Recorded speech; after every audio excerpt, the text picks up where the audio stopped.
Hey everybody, you got Marcel here. One of the first videos I'm publishing on this channel aside from an intro video. I'm gonna make it a good one. Today's discussion is going to be how to change society. That is, imagine for a moment that you're ruling over a community, a big community, countrywide, however you want to look at it. King, patriarch, voting situation, however you want to play it in your mind. Not implying that you're good or evil. You're the big boss, and you want to make a change in that society without the people that you're ruling over knowing it or rebelling against it. And these people, they don't like change. They're very stubborn. You try to make any kind of little adjustments and they're all going to freak out, rebel against you. It's really frustrating. So keeping that scenario in mind, a little bit about me. Biology is a field of study for me. Whenever I discuss a topic, I'll occasionally like to attach it or attribute it to a biological concept. And it's sort of my way of interpreting the world around me. I see everything through a very scientific lens, or at least I try to. Anyway, so I breed rodents and snakes. I breed the rodents to feed the snakes. There's surprisingly quite a bit of money in it if you do it right and you understand the genetic. But the one that I want to discuss today is the rodent. That is rats, to be specific. Bear with me for a moment, I'll tie this all in a second here. I take extremely good care of my animals, at least in my opinion. At the time, I was keeping my rats in a community setting where they had access to probably 30 or 40 other adults and an assortment of juveniles. Babies and breeding mothers were kept in separate cages where the mother rat can keep a close eye on them and focus solely on rearing the kittens. That's what baby rats are called. Without the distractions of the other adults, like the males trying to breed with her and stuff, she can just focus on her babies. It's a way of kind of taking care of them. I've seen some really interesting behaviors over the years in these huge community cages. I mean, these things are massive. Intricate layers and steel bars that kind of allow them to roam around in different canopies and stuff. Plenty of toys. They have a blast. Over time, these rats develop almost a community setting where you'll have a couple of ruling rats. I know that sounds silly, but humor me. There's an alpha male and female that exert dominance over all of the other adult rats and the juveniles as well. They have a tendency to take over who can breed with who. It gets really sophisticated, like way more than you'd think from a rat. And their behavioral patterns actually change if they know a human is nearby watching. So you gotta kind of have to sit from around a corner where they don't think you're there because they know when you walk in the room. They know when you're nearby. I run into a problem after these little societies get developed to a point where they have a strong hierarchy. When I pull a female pregnant rat out of the group and I allow her to rear her young, enough time has gone by that the other rats within that community won't recognize her. And when I try to place her and her offspring back into that community, they get rejected. A little bit of a trigger warning, kind of a sensitive topic. These rodents will actually cull all of the offspring that they don't recognize. It's mass murder. All the little baby rats are killed. It's really tragic because they can't be kept in the smaller breeding kennels for long. Eventually, they have to be reintegrated with society. And because of the hierarchy, the ruling rats, they won't allow it. They don't recognize them, they don't tolerate their scent, and they cull them, which is the word for basically getting rid of all of them. Initially, I thought it was a fluke, but when I tried to repeat the process, they all died. Every last one of them. It was a bloodbath. And none of them were eaten. I know, I don't want to get into details, but it was bad. I got to a point where I would stay nearby and watch them to give them time. And these little buggers were waiting until I was gone to do it because they knew I didn't want them to hurt them. So it would be hours, possibly even days later when there wasn't a lot of activity, then all of a sudden, bam, they were gone. So I had to find a way to get these adult rodents to accept new people, new rodents into their community without hurting them or without rebelling against it. Now you see the tie-in. You've got an established community that you want to make a change to, and they're gonna rebel against you for it. So back to the rodents. I tried reward systems, I tried watching them, I tried discouragement, I tried changing the scent by moving bedding around, a bunch of different stuff to try and make the program work, and they just wouldn't accept it, at least the majority of the time.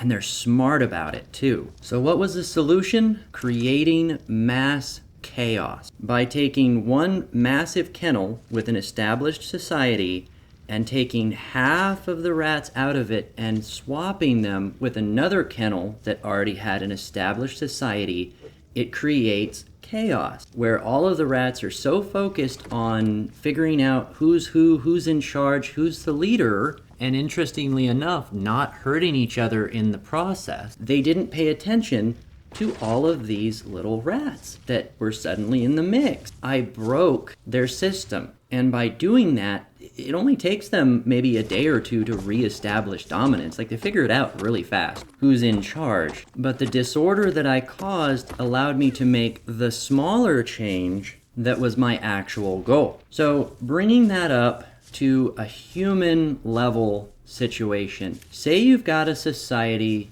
established in its expectations, established in its standards and its morals, and you want to make a change. And even though it's a small change, at least from a higher perspective, you know that they're going to rebel against it and they're going to fight it. How would you insert that change? Well, you inject chaos. You get them so focused on a big event that they don't notice the little change you are making on the side that they weren't paying attention to. I have total control over the hierarchy of my rodents. Who's in charge? They don't know that I do, but I do. It's easy enough to just pull them out of one cage and stick them in the other. And I'm sure there's a bunch of rat aficionados, people that love their rats, tell me, oh, that's horrible. They adjust for it in about 2 to 3 days. So yeah, there's a little chaos. They get very confused, but their attitude goes back to normal really quickly. So they adjust.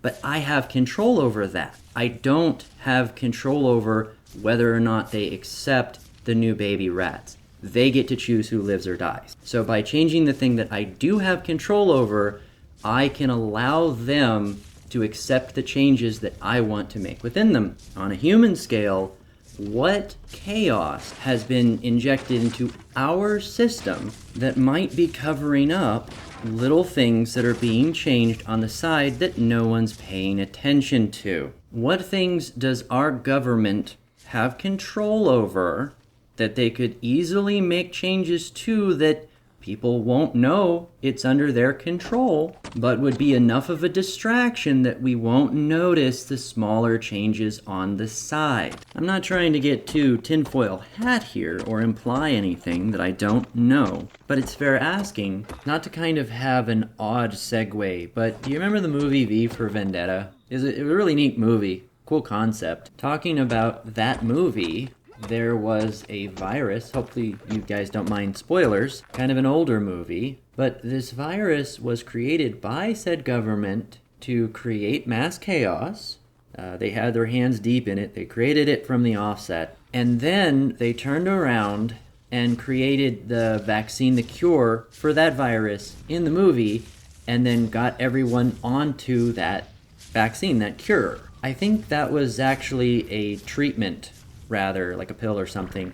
In any case, the pharmaceutical companies were the ones that profited off of that treatment for the disease in the movie V for Vendetta.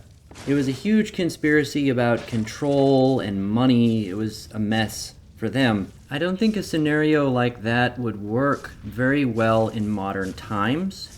Only because people would see that they would have to pay for said treatment for the disease. Right off the bat, they'd call BS on it and say, oh, there's money involved, and make a big stink.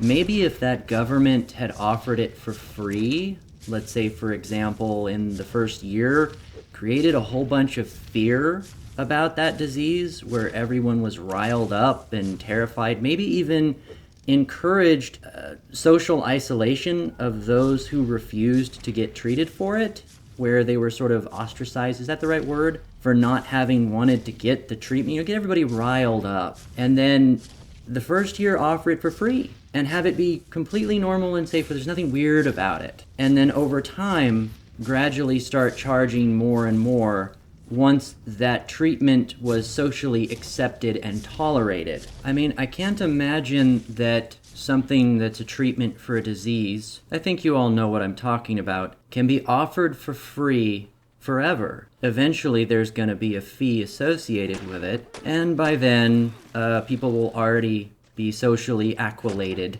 adapted to having to get it and just sort of accept it. Like a mandatory flu shot, right? Then with social pressure backing people that don't get it, even getting locked out of companies and businesses and stuff, scary thought. I mean, they're almost forced to have to pay for it at that point. Or their insurances are, but insurances are just going to increase their rates anyway. So eventually it still comes out of people's pockets. Of course, we're just talking about a movie, right? So where does the change, the smaller change that is, fit into that scenario? Well, it could just be getting people on board to accepting a treatment against their will that everyone has to have, or they get kicked out of their communities or not accepted. Causes great discomfort. Or there could be something else on the side that has nothing to do with that said treatment whatsoever, and rather is behind the scene. Like, for example, maybe they were trying to inject people into the community that no one realized were there, that weren't there before. Maybe laws and policies that have nothing to do with the chaos, but are kind of getting slipped in the side. Interesting thoughts, right? Things to watch for. What has changed that no one has been paying attention to because everyone's so hyper-focused on the problems at hand? Reasonable problems for sure, but things that are arguably under complete government control. Yeah, it is interesting to theorize what might have happened in the movie V for Vendetta if it were real, or if it had continued past the closing of that movie. Good movie, by the way. Check it out sometime. Anyway, I hope all of that was interesting. Obviously, nothing I say here constitute as medical advice, so certainly go seek a doctor or a therapist or help if you need it. Just kind of a fun discussion for entertainment purposes, right? Just sharing my non-professional thought. Let me know what you think down below. I want to hear your ideas. Tell me if you think I'm full of shit. I want to know it. The video gameplay in the background is Ark Survival Reloaded on Genesis Part 1. Please take care of yourselves out there. You are the future. You matter. And for now, until next time, this has been Marcel.